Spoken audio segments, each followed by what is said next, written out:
जय हिंद साथियों, कैसे हैं आप सब लोग। उम्मीद करता हूं सभी अच्छे होंगे। साथियों, बच्चा जब 12th करता है और पीसीएम से करता है तो उसकी सबसे पहली इच्छा होती है कि मैं इंजीनियरिंग की तरफ जाऊं, या कुछ बच्चे कंफ्यूज होते हैं कि मुझे क्या करना है। तो यदि आप इंजीनियरिंग का प्लान कर रहे हैं, यानी कि बीटेक या बीई का प्लान कर रहे हैं, तो ये वीडियो आपके लिए है। पूरी डिटेल में पॉइंट टू पॉइंट में आपको एक्सप्लेन करने वाला हूं कि किन बच्चों को बीटेक करना चाहिए, कौन सी ब्रांच लेनी चाहिए और इसके बाद में क्या कैरियर ऑप्शंस रहता है, इसके एलिजिबिलिटी क्राइटेरिया क्या है, एक एक पॉइंट में आपको डिस्कस करने वाला हूं इस चार्ट के थ्रू।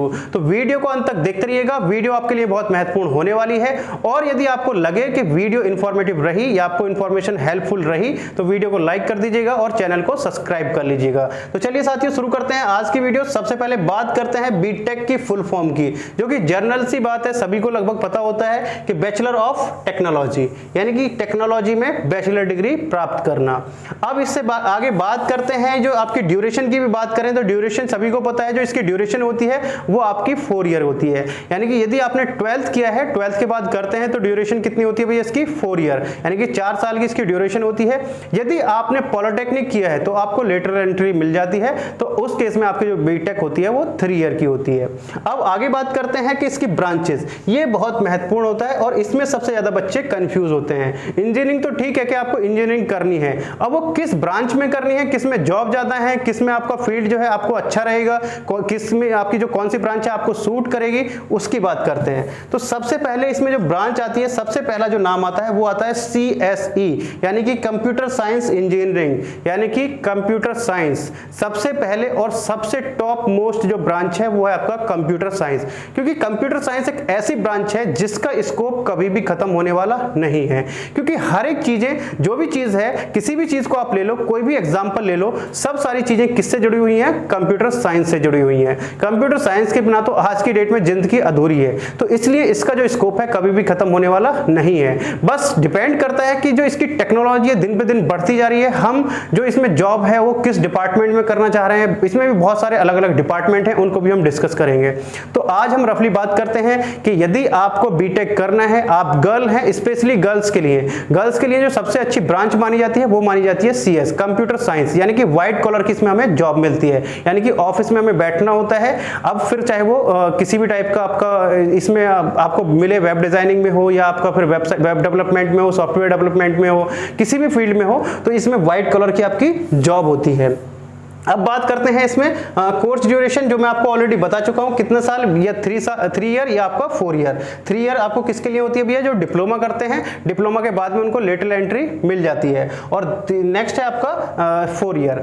अब इसमें आपकी जो ब्रांचेस रह गई उनको भी हम थोड़ा डिस्कस कर लेते हैं। जैसे आपका ME मैकेनिकल इंजीनियरिंग, इसकी भी काफी अच्छी जॉब आती है, इसका भी स्कोप काफी अच्छा है। दूसरे नंबर पर इसको माना जाता है। मैकेनिकल में बहुत सारी गवर्नमेंट जॉब भी हैं, जैसे आपका रेलवे हो गया, आर्मी हो गया, बहुत सारी गवर्नमेंट जॉब है। कंप्यूटर साइंस में भी बहुत सारी जॉब निकलती हैं, जो कि स्पेशली बीटेक CS वालों के लिए ही निकलती हैं। जैसे आपका इंडियन आर्मी है, इंडियन नेवी है, और भी बहुत सारी जो गवर्नमेंट की वैकेंसी आती हैं, जो स्पेशली टेक्निकल वैकेंसी CS वालों के लिए आती हैं, वो सिर्फ और सिर्फ बीटेक वालों के लिए आती हैं।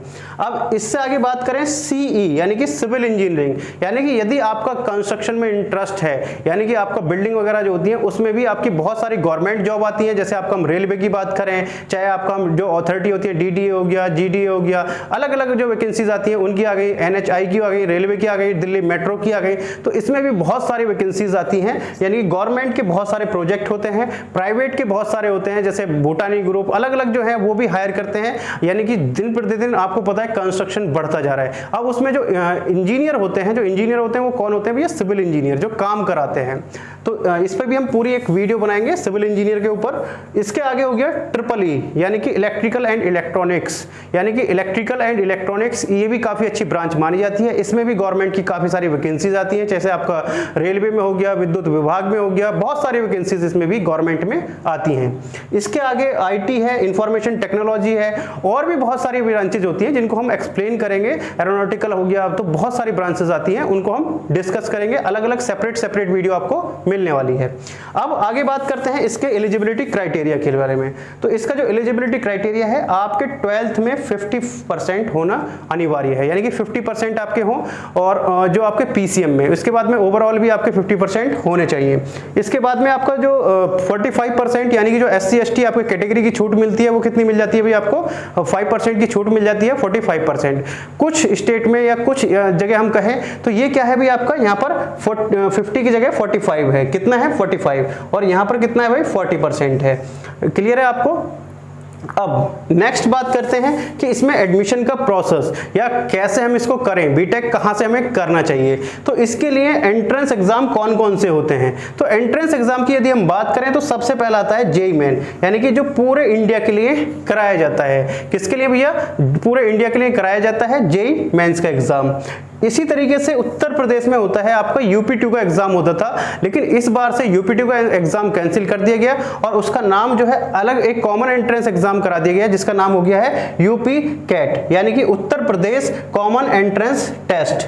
तो यानी कि इस बार जो हो रहा है आपका यूपी कैट का एग्जाम हो रहा है, जो कि हर साल होता था यूपी 2 का एग्जाम होता था, जो AKTU यूनिवर्सिटी के लिए कराया जाता था। अब इसके आगे और भी बहुत सारी अलग अलग यूनिवर्सिटीज हैं, कॉलेजेस हैं, जिसके लिए कराया जाता है। बिट सेट का हो गया, विट EE का हो गया, आपका SRM JEE का हो गया। तो यानी कि जो SRM यूनिवर्सिटी है अपने आप में एक ब्रांड है, वो भी अपना एग्जाम कंडक्ट कराती है। और आपको जो बहुत सारी यूनिवर्सिटीज हैं जो मेरिट के बेस पे एडमिशन लेती हैं, तो यानी कि आप जो किसी स्टेट में या आप एक बढ़िया ब्रांडेड कॉलेज में NIT में एडमिशन लेना चाहते हैं, तो वो आप IIT में एडमिशन लेना चाहते हैं, तो वो किसके थ्रू होता है, आपका जेईई मेंस के थ्रू होता है। तो आप कुछ यूनिवर्सिटीज में मेरिट के बेस पे भी एडमिशन कराया जाता है। तो अब इसके आगे बात करते हैं फीस की।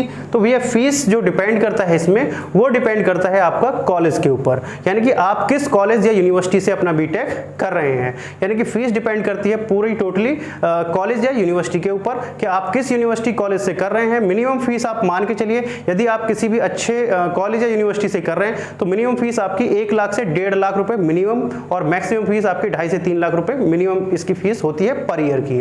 और साथियों, मैं आपको आगे बढ़ने से पहले एक इंफॉर्मेशन और शेयर कर देता हूं कि सक्षम एजुकेशन हर साल हजारों बच्चों को स्कॉलरशिप प्रोवाइड कराती है, यानी सक्षम एजुकेशन एंड चैरिटेबल ट्रस्ट। तो उसकी तरफ से, यानी कि जो गवर्नमेंट से स्कॉलरशिप मिलती है वो आपकी अलग होती है, और जो सक्षम एजुकेशन की तरफ से मिलती है वो स्कॉलरशिप अलग होती है। तो उसके लिए आप भी अपना रजिस्ट्रेशन कर सकते हैं, बिल्कुल फ्री ऑफ कॉस्ट होता है, उसके लिए आपको कोई चार्ज पे नहीं करना होता। डिस्क्रिप्शन बॉक्स में उसका लिंक दिया हुआ है सक्षम स्कॉलरशिप के नाम से, तो उसको आप फिल कर सकते हैं। चलिए आगे बढ़ते हैं। नेक्स्ट है आपका कि इसके बाद आप क्या कर सकते हैं, यानी कि आपने जैसे बीटेक कंप्लीट कर लिया, उसके बाद में यदि आप स्टडी करना चाहें तो आप क्या कर सकते हैं। तो सबसे पहला जो ऑप्शन आता है वो आता है आपका एमटेक।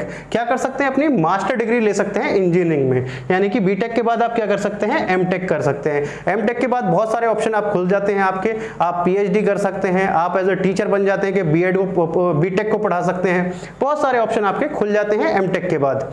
नेक्स्ट है आप एमबीए कर सकते हैं, यानी कि जैसे आपने कंप्यूटर साइंस से किया, कंप्यूटर साइंस से करने के बाद में आप एक कंपनी में ज्वाइन कर लिया, अच्छी खासी पोजीशन आपको मिल गई, उसमें आपको प्रमोशन के लिए, यानी कि आपकी जॉब इस टाइप की है कि आपको प्रमोशन के लिए हायर डिग्री चाहिए, तो आप एमबीए कर सकते हैं। क्या कर सकते हैं, एमबीए कर सकते हैं। इसके बाद में आप एलएलबी भी कर सकते हैं, यदि किसी कंपनी के आप एडवाइजर बन गए हैं या इस टाइप का आपका जॉब है तो आप एलएलबी कर सकते हैं। बीएड कर सकते हैं यदि आपका टीचिंग में इंटरेस्ट है, मैथ के टीचर बनना चाहते हैं या किसी भी कंप्यूटर साइंस के टीचर बनना चाहते हैं तो आप बीएड कर सकते हैं। और भी कोर्स हैं इस टाइप से जो आप इसके हायर डिग्री के कर सकते हैं बीटेक करने के बाद में, यानी कि बीटेक आपकी बैचलर डिग्री होती है, बैचलर डिग्री के बाद में जो भी आपके ऑप्शन आते हैं वो आप कर सकते हो। अब इसके बाद में बात करते हैं गवर्नमेंट जॉब के ऑप्शन कि इसके बाद में गवर्नमेंट जॉब के ऑप्शंस क्या हैं। तो साथियों, बीटेक करने के बाद में आप यूपीएससी का एग्जाम दे सकते हैं, आप इसके बाद में रेलवे के एग्जाम दे सकते हैं, आप इसके बाद में जो टेक्निकल डिपार्टमेंट के लिए वैकेंसी निकलती है स्पेशल, यानी कि जो बीटेक के लिए सिर्फ और सिर्फ टेक्निकल डिपार्टमेंट में बीटेक वाले बंदे भर सकते हैं, तो उनको आप फॉर्म फिल कर सकते हैं। उसमें जो नॉर्मल ग्रेजुएशन होते हैं वो फिल नहीं कर सकते, यानी कि नॉर्मल में जो आपके फॉर्म आते हैं, जैसे आपका एसएससी सीजीएल है, तो एसएससी सीजीएल में जिन्होंने बीए कर रखा है वो भी फिल कर सकते हैं, बीकॉम कर रखा है वो भी कर सकते हैं, और आपने बीटेक कर रखा है तो आप भी फिल कर सकते हैं। आपका जैसे एसएससी सीपीओ का आता है वो आप भी फिल कर सकते हैं। तो यानी कि यदि आपने बीटेक किया है, जितने भी ग्रेजुएशन लेवल के फॉर्म आते हैं, चाहे वो बैंकिंग का हो, एसएससी का हो, रेलवे का हो, वो सब आप फिल कर सकते हैं। लेकिन इसके अलावा बहुत सारे फॉर्म ऐसे आते हैं, जैसे आपका आर्मी में भी आता आता है, नेवी में भी आता है कि वो टेक्निकल डिपार्टमेंट के लिए निकलते हैं, स्पेशली टेक्निकल डिपार्टमेंट के लिए निकलते हैं। उन फॉर्म को सिर्फ और सिर्फ कौन फिल कर सकते हैं, या तो बीटेक किए हुए वाले बच्चे या फिर जिन्होंने बीई किया हुआ है, तो वही सिर्फ उनको फिल कर सकते हैं। तो इसमें बहुत सारे ऑप्शन आपको मिल जाते हैं गवर्नमेंट जॉब में। अब इसके बाद में बात करें कैरियर आफ्टर बीटेक।